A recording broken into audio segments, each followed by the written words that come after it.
নমস্কার, কেমন আছেন সবাই? কৌতুকী পারমিতা আবারও আপনাদের স্বাগত জানায়। আজকে সকাল সকাল সবাই মিলে বেরিয়ে পড়লাম দিল্লি ঘুরতে। দূরে ওই যে দিল্লির মেট্রো। আমি কিন্তু মোটামুটি অনেকবারই দিল্লি এসেছি, কিন্তু দুঃখের বিষয় হলো একবারও কিন্তু দিল্লির মেট্রো চড়া হয়নি। এখন আমরা চলে যাচ্ছি বিড়লা মন্দিরে। এখানে এসে সবাই মিলে আমরা এই দোকানটা থেকে টিফিন করে নিলাম। এই বিড়লা মন্দিরের অপর নাম লক্ষ্মীনারায়ণ মন্দির। ব্যাস, মন্দিরটা দর্শন করে বাইরে চলে আসলাম। মন্দিরটা কিন্তু ভেতরে খুব সুন্দর, তবে ভেতরে ক্যামেরা করার কিন্তু অনুমতি নেই। ব্যাস, বিড়লা মন্দির দর্শন করে আমরা এখন চলে যাচ্ছি ইন্ডিয়া গেটের দিকে। তবে যেতে যেতে চোখে পড়ল এই চার্চটাকে। ये आता है गुरुद्वारा बंगला साहिब जा सकते। বাহ, গুরুদ্বারাটা দেখুন কি সুন্দর। তবে এটাকে বাইরে থেকে দেখেই না আমাদের খুশি থাকতে হলো। ব্যাস, আমরা চলেও এসেছি ইন্ডিয়া গেটে। মানে ইন্ডিয়া গেটের কাছে এখনো যাইনি, বাইরেটাতেই আছি। তবে চটপট করেই কিন্তু দেখে নিতে হবে, কারণ আমাদের হাতে সময় কম, দেখার জিনিস অনেক বেশি।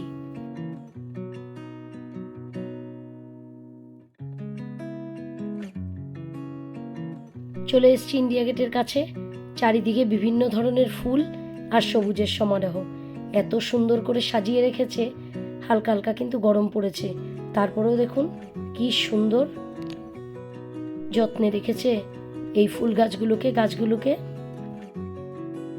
প্রথমবার যখন ইন্ডিয়া গেট দেখতে এসেছিলাম তখন হাতে বেশি সময় ছিল না, তাই ঝটপট করে দেখেই চলে যেতে হয়েছিল। ইন্ডিয়া গেট কিন্তু ভারতের জাতীয় স্মৃতিসৌধ। 1931 সালে এই সৌধটি নির্মাণ করা হয়। এই ইন্ডিয়া গেটের আগের নাম ছিল অল ইন্ডিয়া ওয়ার মনুমেন্ট।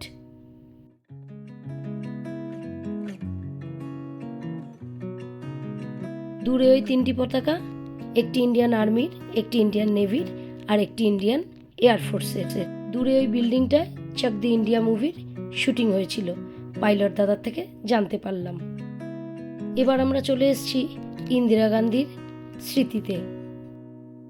আমাদের ভারতবর্ষের প্রথম মহিলা প্রধানমন্ত্রী হলেন শ্রীমতী ইন্দিরা গান্ধী।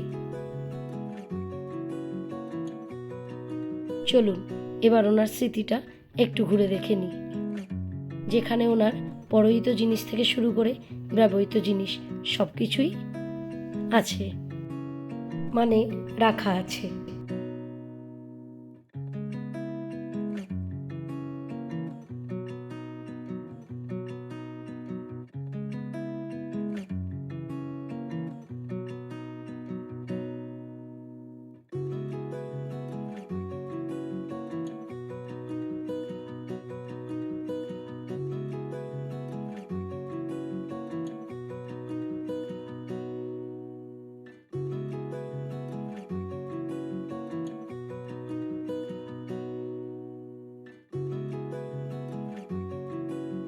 এইটা হলো সেই স্মৃতি বিজড়িত জায়গা যেখানে শ্রীমতী ইন্দিরা গান্ধী মৃত্যুকে বরণ করে নিয়েছিলেন। পুরো রাস্তাটাকেই কাঁচ দিয়ে ঢেকে দেওয়া হয়েছে। এবার সবাই মিলে একটু ছবি তোলার পালা। দুপুরও হয়ে গেছে, সবার খুব খিদেও পেয়েছে। এবার সবাই মিলে একটু খেয়ে নেব।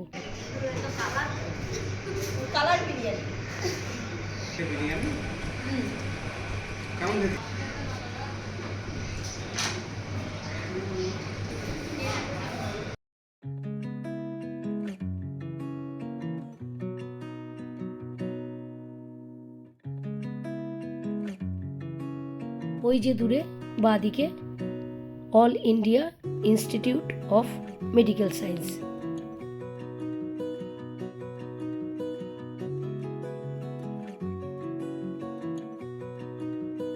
দিল্লি ঘুরতে বেরিয়েছি, আবার জ্যামে পড়বো না তা কি হয়?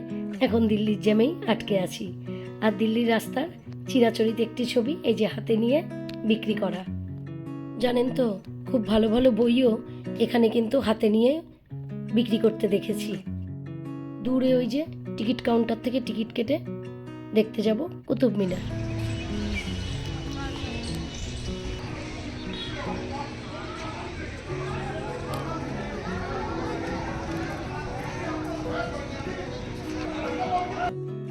দেখলেন তো কুতুব মিনার দেখার জন্য কত লম্বা লাইন। ওই লম্বা লাইন, ওই ভিড়কে অতিক্রম করে আমরা এখন ভেতরে ঢুকে গেছি। এবার ঝটফট করে কিন্তু কুতুব মিনারটাও দেখে নেব, কারণ আরও কিন্তু দেখার বাকি আছে। দিল্লির প্রথম সুলতান কুতুবউদ্দিন আইবকে কিন্তু এই কুতুব মিনারের প্রতিষ্ঠাতা। আমরা যখন প্রথমবার দিল্লি আসলাম, আগরতলা থেকে খুব কম খরচে বিমানপথেই কিন্তু দিল্লি এসেছিলাম। তখন এই কুতুব মিনারের পাশ দিয়েই প্লেনটা উড়ে গিয়ে কিন্তু দিল্লির ইন্দিরা গান্ধী আন্তর্জাতিক বিমানবন্দরে নেমেছিল। আর তখনই প্রথমবারের মতো আমরা সবাই কিন্তু ওপর থেকে এই কুতুব মিনারকে দেখেছিলাম। তবে ওই প্রথমবার প্লেনের ভেতর থেকে কুতুব মিনার দর্শন আজও স্মৃতির পাতায় অমলিন।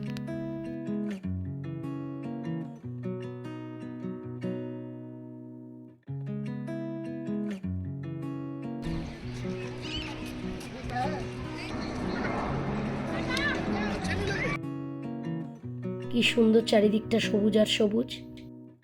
আর মাঝে মাঝে ভেঙে পড়া এই সৌধগুলোই কিন্তু যুগ যুগ ধরে ইতিহাসের সাক্ষী বহন করে চলেছে। ব্যাস, কুতুব মিনার দেখা শেষ। এবার আমরা চলে যাব অক্ষরধাম মন্দির দর্শন করতে। সেই মন্দিরেও কিন্তু অনেক নিয়মাবলী, কোনো কিছুই নিয়েই মন্দিরে প্রবেশ করা যায় না।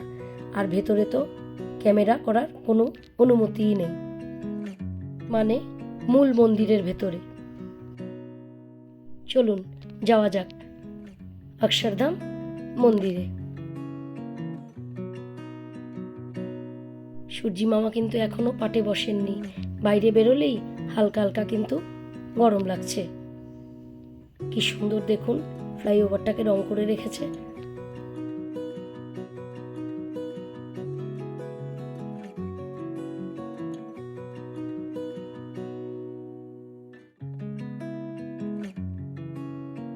বাহ, কি সুন্দর দেখুন, পাখিগুলো উড়ে যাচ্ছে।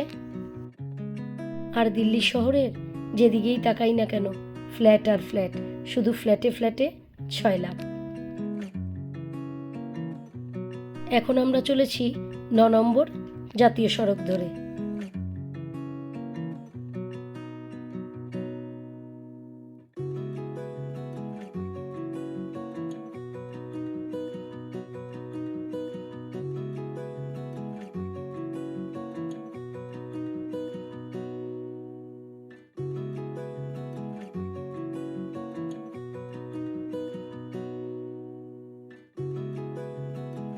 ওই যে দেখুন, বাঁ দিকে দূরে অক্ষরধাম মন্দিরের চূড়াটা দেখা যাচ্ছে।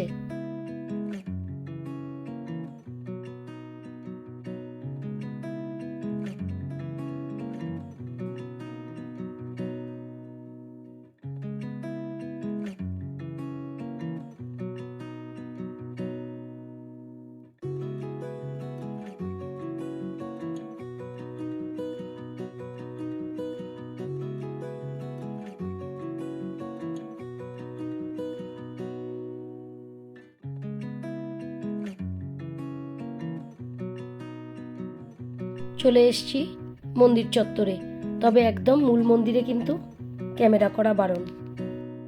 বাহ, কি সুন্দর লাগছে পড়ন্ত সূর্যটাকে।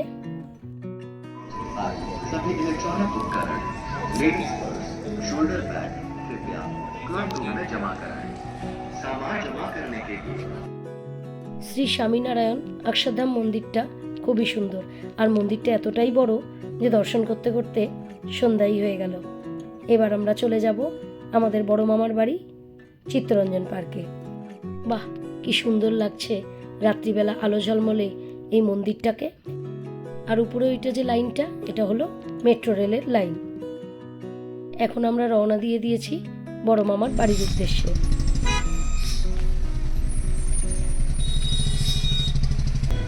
আমরা কিন্তু প্রায় বাড়ির কাছাকাছি এসেই গেছি। এই হলো আমার বড় মামার বাড়ি। ওই যে টুপি পরে বসে আছেন উনি হলেন আমার বড় মামা। আর সবুজ সোয়েটার পরা আমার দাদা, উনি হলেন আমার বড় মামি। ও হলো আমার ছোট ভাইয়ের মেয়ে পূর্ণা, আর এই হলো আমার বড় বৌদি।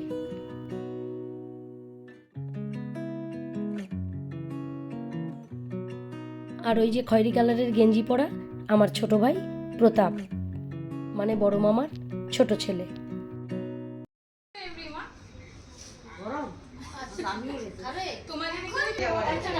এরপর আর কোথাও নেই বৌদি। পূর্বা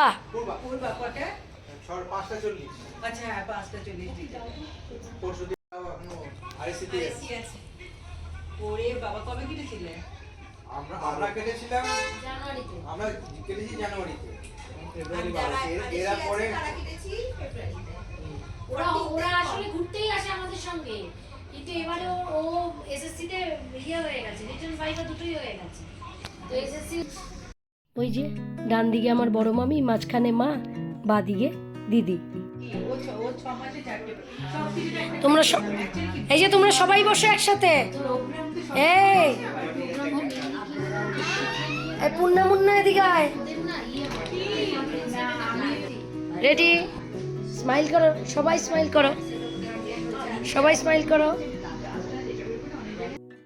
এই যে আমার বড় মামার পাশে বসে আছে আমার বড় দাদার মেয়ে গুনগুন, তার পাশে পূর্ণা ছোট ভাইয়ের বড় মেয়ে, তার পাশে হলুদ টপ পরা ছোট ভাইয়ের ছোট মেয়ে, তার পাশে মিঠাই, আর স্কাই কালারের টপ পরা ছোট ভাইয়ের বউ রিঙ্কু। আমার বড় মামার এক মেয়ে দুই ছেলে, তবে দিদি আসতে পারেনি কারণ দিদির মেয়েটার পরীক্ষা। চলুন এদের সাথে ছবি তুলে নিই, কবে আবার দেখা হয় কে জানে। আমার ছেলে ওম যখন পাঞ্জাব যাওয়ার পথে দিল্লি আসে তখন কিন্তু এই বাড়িতেই থাকে। ব্লগগুলো তাও ধরে রাখ 10 দিন তো ভাই মিনিমাম, প্রচুর ফটো। টাটা পুনিয়া মুনিয়া, গুনগুন চলে গেল, টাটা পুনিয়া মুনিয়া, টাটা। হ্যাঁ হ্যাঁ মামি আসি, হ্যাঁ টাটা টাটা। হ্যাঁ ওদের সবাইকে টাটা করে চললাম হোটেলের পথে।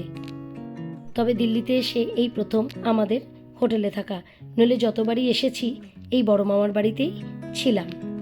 তাহলে আমার এই ভিডিওটা আজকে এই পর্যন্ত। আমার ভিডিওটা ভালো লাগলে ছোট্ট করে একটা লাইক করে দেবেন, আর আমার ইউটিউব চ্যানেলটাকে সাবস্ক্রাইব করার অনুরোধ রইল, আর আমার ফেসবুক পেজটাকে ফলো করার অনুরোধ রইল। ততক্ষণ পর্যন্ত ভালো থাকবেন, সুস্থ থাকবেন, আনন্দে থাকবেন। দেখা হবে আবার।